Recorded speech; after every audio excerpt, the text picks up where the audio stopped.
मराठी नाही बोलत, आता आपण आंग्ल मराठी बोलतो. इतक्या मराठी शब्दांची जागा इंग्रजी शब्दांनी घेतली आहे की आता आपल्याला 2 मिनिटं थांबून विचार करावा लागतो की अरे ह्याला मराठीत काय म्हणतात. आणि हे दिवस काही बरे नाही आहेत.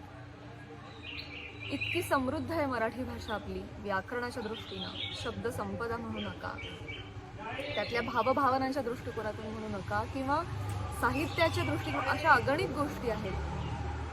आपण मराठी माणसांनी ती वापरात आणली नाही, त्याच्यासाठी योग्य वेळी योग्य प्रयत्न केले नाहीत. तर जशी संस्कृत, पाली अशा अन्य भाषा लोप पावल्या, तशी मराठी लोप पावली तर आपल्याला आश्चर्य वाटायला नको आहे. इथून पुढच्या 3 पिढ्यांनंतर मराठी भाषेची काय अवस्था असेल असं मला जरा चित्र दिसायला लागतं. तर ते काय फार बरं नसतं, कारण आपण खरंच आपली भाषा म्हणून त्यासाठी खरंच काही करत नाही आहोत. काय केलं पाहिजे मग? मी म्हणत नाहीये की इतर भाषा तुम्ही बोलूच नका, शिकूच नका. त्या भाषा तुम्हाला आल्याच पाहिजे, कारण त्या ग्लोबल भाषा होत चालल्या. इंग्रजी भाषा परत नाही. आपला आत्मविश्वास कमी होऊ नये ह्यासाठी इतर भाषा जरूर शिका, आणि त्याच्यामध्ये सुद्धा तुम्ही परफेक्ट ती भाषा, त्याचं व्याकरण आणि सगळं, त्याची शब्दसंपदा तुम्ही व्यवस्थित वापरून व्यवस्थित बोला, काहीच म्हणणं नाही. पण आपल्या मातृभाषेवर तुम्ही त्या निमित्तानं अन्याय करू नका. ती शिकण्याच्या नादात तिच्यावर अन्याय होत नाही. नाही बघ काय होतंय ना हल्ली, माझ्या मुलांना मराठी अजिबात बोलता येत नाही, अभिमान वाटायला लागलाय मराठी माणसांना. आमची मुलं काय इंग्लिश बोलतात, असं होऊन कसं चालेल? तर आपण आपला मराठीचा बाणा, आपला मराठीचा झेंडा फडकवत राहायला पाहिजे. आपलं जाज्वल्य अभिमान या गोष्टीसाठी आपण कामी आणलं पाहिजे. तर या सगळ्यासाठी म्हणजे एक दिवस असं वाटून फायदा नाही. मी एक व्यायाम प्रकार माझ्यासाठी आता सुरू केला आहे. तोही खरं तर रेडिओ स्टेशन्सवर हल्ली असा खेळ खेळला जातो आहे. त्यातून मला सुचला, दुर्दैव आहे खरं तर की अशा पद्धतीचे खेळ खेळले जात आहेत की सलग 1 मिनिटं इंग्रजी शब्दाचा वापर न करता मराठीत बोला. ही का आली अवस्था? का तर आपल्याला नाही आठवत आहेत मराठी शब्द, म्हणून ही अवस्था आली आहे. मुळात मराठी राजभाषा दिन हा दिन साजरा करायची गरज का पडतीये? काही गोष्टी विस्मरणात जेव्हा जायला लागतात, दुर्लक्षित व्हायला लागतात, तेव्हा त्याची आठवण करून देण्यासाठी आपल्याला कुठला तरी विशिष्ट दिवस असा नेमावा लागतो आणि तो साजरा करावा लागतो. ही वेळ आपल्यावर का यावी? तर ह्यासाठी आपण काय करू शकतो? ह्यासाठी मी माझ्यासाठी एक व्यायाम आखलेला आहे. तो असा की जेव्हा मी मराठीत बोलतेय तेव्हा मी प्रकर्षाने मराठी शब्दांचाच वापर करेन. कमीत कमी इंग्रजी शब्दांचा मी आधार घेईन. जेव्हा मी इंग्लिशमध्ये बोलेन तेव्हा मी अथपासून इथेपर्यंत इंग्लिशमध्येच बोलेन. मग तिथे मी मराठी घुसमटणार नाही, पण मी दोन्हीचं मिक्सचर नाही करणार, ज्याच्यामुळे खरंच खूप मराठी शब्द, वाक्प्रचार, म्हणी आपल्या संभाषणातून लोप पावत चालल्यात. ह्या गोष्टी असं होऊ देता कामा नये.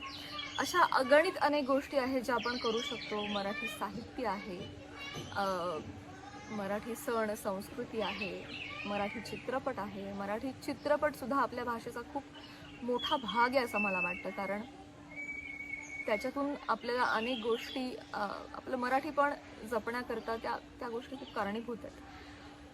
आणि हा मुद्दा मी आज उचलून धरेन, कारण सध्या तो माझ्या अतिशय हृदयाच्या जवळचा मुद्दा आहे. आधीच मराठी चित्रपटसृष्टीला हॉलिवूड, बॉलिवूड यांच्याशी स्पर्धा करावी लागत होती. आता तर टॉलिवूडवाल्यांशी पण स्पर्धा करावी लागते. म्हणजे पुष्पासारखा सिनेमा महाराष्ट्रामध्ये कोट्यवधींचा गल्ला करतो, जिथे मराठी माणसांना आज कुठला मराठी चित्रपट प्रदर्शित होतोय हे देखील माहीत नसतं. ही परिस्थिती बरी नाही आहे. बरं, तुम्ही म्हणाल प्राजक्ता तुम्ही उत्तम काही बनवत नाही म्हणून आम्ही तुमचे चित्रपट बघत नाही, तुम्ही काहीतरी मस्त बनवा, आम्ही येतो चित्रपटगृहात बनवायला. होतंय काय? एवढंच बजेट दिलं जातं. एवढ्या बजेटमध्ये तुम्हाला जे काय करायचं ते करा.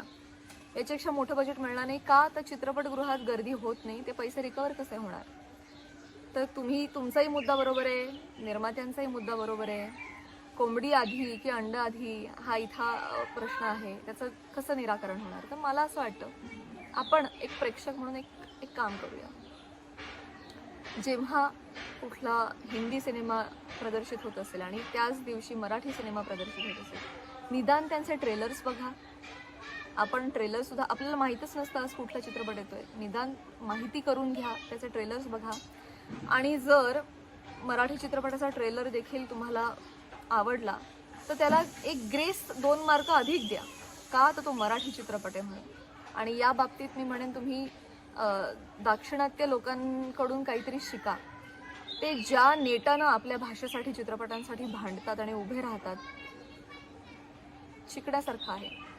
तर अशा वेळेस 2 मार्क जास्त द्या मराठी चित्रपटांना. आणि मग जर हिंदी आणि मराठी चित्रपट समसमान पातळीला आले, ते खरं तर येऊ शकणार नाही, कारण 2 कोटींमध्ये बनलेली फिल्म आणि 150-200 कोटींमध्ये बनलेली फिल्म याची तुलनाच होऊ शकत नाही. पण तरी देखील मला माझ्या मराठी चित्रपटांच्या आशयामध्ये सगळं यशाचं गमक दिसतं.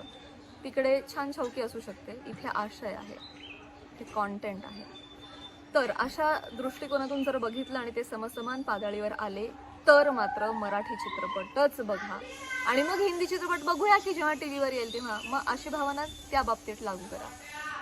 असं जर झालं तरच मराठी चित्रपटसृष्टी तगून राहील, त्या योगानं मराठी भाषा टिकून राहील, मराठी चांगले चांगले सिनेमे बनतील, चांगल्या बजेटमध्ये बनतील, चांगल्या लेवलवर ते प्रदर्शित होतील, लोकांपर्यंत पोचतील, त्याचं चांगलं मार्केटिंग होईल, डिस्ट्रीब्युशन होईल.